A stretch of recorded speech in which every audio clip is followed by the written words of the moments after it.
اس طرح سے تقریباً یہ 25 تعداد بن جاتی ہے جنہوں نے جامعہ کے تحت اس سال مختلف شعبہ جات کے اندر اپنی تعلیم مکمل کرنے کی سعادت حاصل کی ہے، جو کہ صنعت کے حقدار ٹھہرے ہیں۔ یہ 25 طلباء کرام بعد میں اپنی اسناد وصول کر سکتے ہیں۔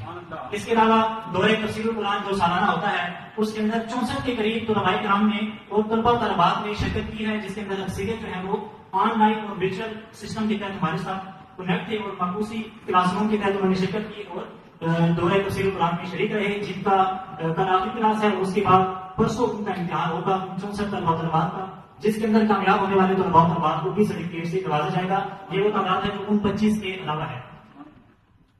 ان کو ملا کر ٹوٹل 93 تعداد بنتی ہے، جن طلباء کرام نے اور طالبات نے مختلف شعبہ جات میں حفظ، تجوید، نظم نظامی، تجوید و قرات، ناظرہ اور دورہ تفسیر اور مختلف شعبہ جات میں مختلف امتحانات میں شرکت کی اور اپنی تعلیم کی تکمیل کی۔ ان کی تعداد 93 بنتی ہے اس سال کی جو طلباء کرام۔ اس کے